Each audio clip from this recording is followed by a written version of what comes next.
भारत और पाकिस्तान के बंटने के सिलसिले में दो बहस इस देश में बहुत कॉमन हो गई है और एक नैरेटिव बहुत आसानी से कहा जाता है, अंग्रेजों ने हमें बांट दिया, अंग्रेजों ने हमें बांट दिया। यह बहुत दिन तक चला। भारत के दो टुकड़े अंग्रेजों ने कराए, यह हुआ। फिर यह कहा गया कांग्रेस ने देश को बांटा है, यही हो रहा है। इसी बात विवाद में चल रहा है। बीजेपी कहती है नेहरू जी ने किया, इसने किया, लेकिन जो असली उसका कल्प्रिट है, जो चोर है, हम इसलिए उसके बारे में नहीं बोलते कि जैसे हमको इस्लामिक आतंकवाद कहने में डर लगता है, इसी तरीके से हमने कभी यह नहीं कहा कि भारत और भारत का जो विभाजन था वो भारत की मुस्लिम लीग ने कराया था।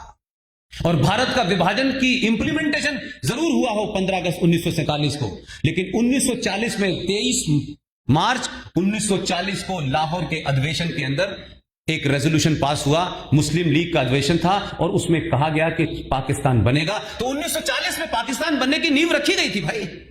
फिर अंग्रेज कहां से आ गया? अंग्रेज तो मुस्लिम लीग में था नहीं। लेकिन इस विवाद में कि भारत अंग्रेजों ने बांटा, कांग्रेस ने बांटा, मुस्लिम लीग ने जो असली कल्प्रिट थी उसको हम छोड़ देते हैं, और वो कितने खुश हैं कि ये मूर्ख आपस में ही लड़ रहे हैं।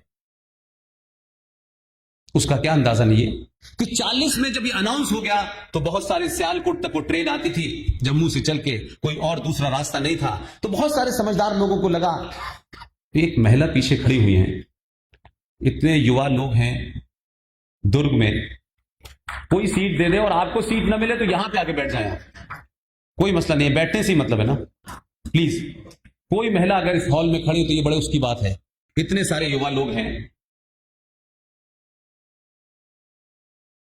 तो आप देखिए कि जब वहां डिस्टर्बेंस होने लगा 1944 तक, इस बात को थोड़ी देर के लिए सोचिएगा कभी। यह बात अलग है कि वो मामला समाप्त हो गया, लेकिन हम उस मानसिकता से बाहर नहीं आए। तो जिनको आना था वो आ गए, जिनको लगा कि अब पाकिस्तान बनना तो है, आज बने या कल बने, रेजोल्यूशन तो हमने ऑफिशियली पास कर ही दिया है, उस पर हम इंप्लीमेंटेशन भी करेंगे। 14 अगस्त 1946 की घटना किसी को याद है? ये इस देश में ऐसी घटनाएं हैं कि जिसे भुलाया नहीं जा सकता, जिसको इग्नोर भी नहीं किया जा सकता। 14 अगस्त 1946 को इस देश में मुस्लिम लीग के नेताओं ने कहा था डायरेक्ट एक्शन। डायरेक्ट एक्शन का मतलब यह था कि हम कोई मांग संविधान के माध्यम से तुमसे नहीं मांगेंगे, हम सीधे सड़क पे उतरेंगे। और इस देश में पता नहीं, लोग आज तो गूगल का जमाना है, इंफॉर्मेशन का फ्लो है, कम्युनिकेशन इतना है, इंफॉर्मेशन इतनी है कि आपके पास किसी सोर्स की कमी नहीं है। 14 अगस्त 1946 को यूनाइटेड बंगाल का चीफ मिनिस्टर था सोहराब वर्दी।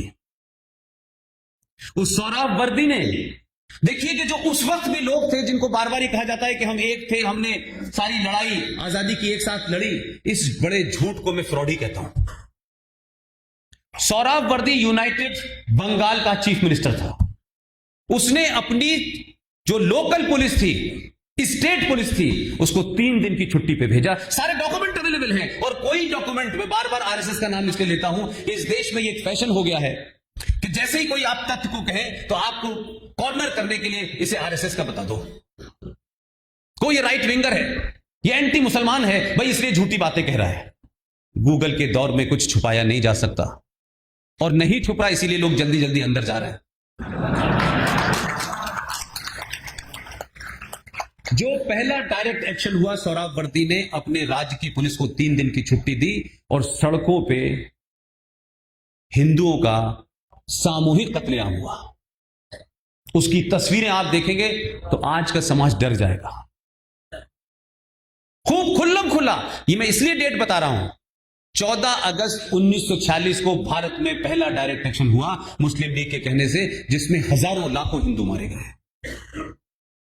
और उस जमाने तो ना बंदूक थी, ना दूसरे वेपन थे, लिटरली तलवारों से जो कत्लेआम होता है सड़कों पे, रेलवे स्टेशनों पे, बस स्टैंड पे, ऐसे लग रहा था कि मतलब सिर्फ लाशें लाशें बिछी हुई हैं। वो तस्वीरें सब अवेलेबल हैं, और अगर आपको नहीं मिल रही हो तो कलकत्ता चले जाइए, बड़ी लाइब्रेरी है, वहां सब कुछ मौजूद है, पूरे अखबार भरे हुए, सब लिखा हुआ है, लेकिन हमने उसको पढ़ना ही नहीं चाहा।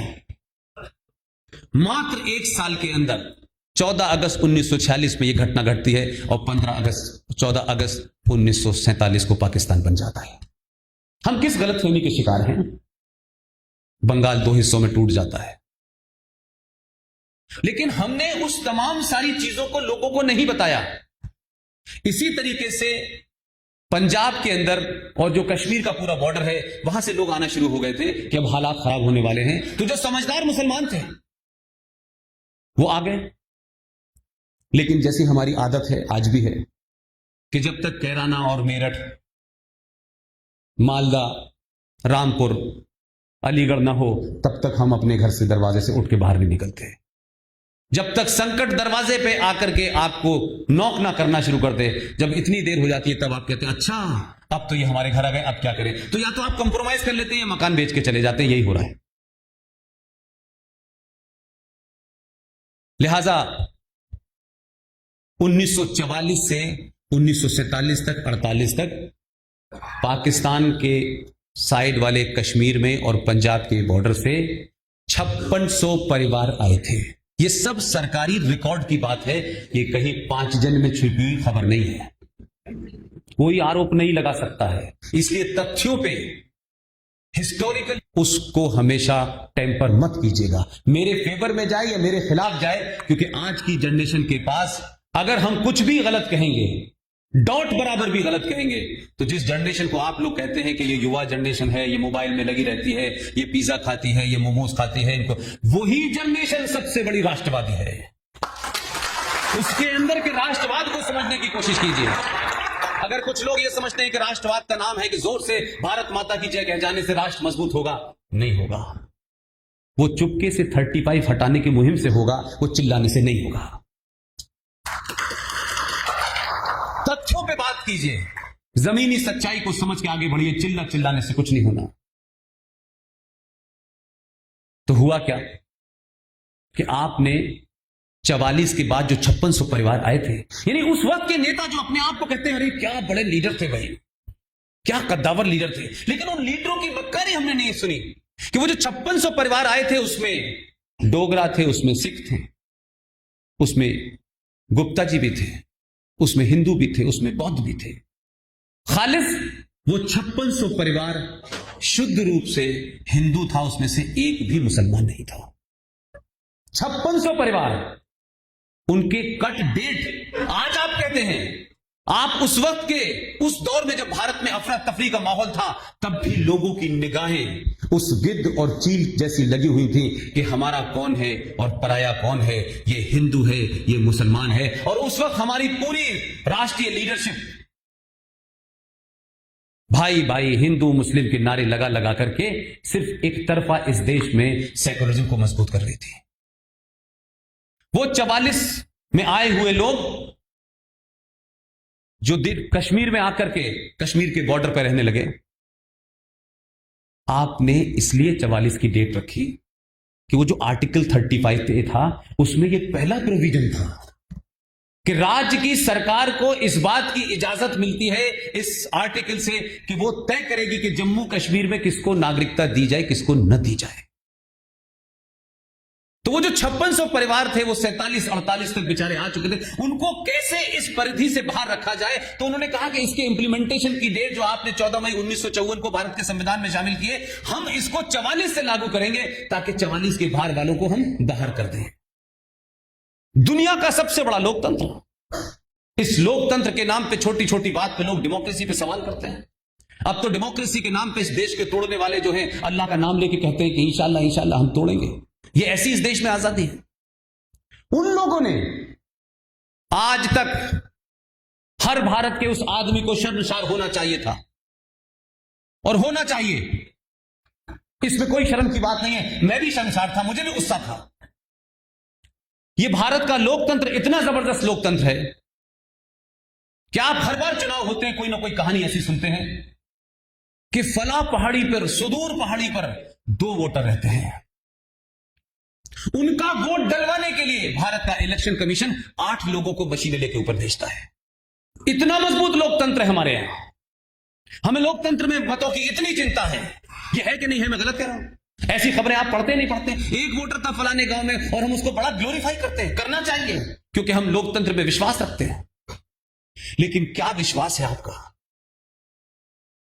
कि जो 5600 परिवार आए थे, उनकी गलती क्या थी कि वो पाकिस्तान में सुरक्षित नहीं थे?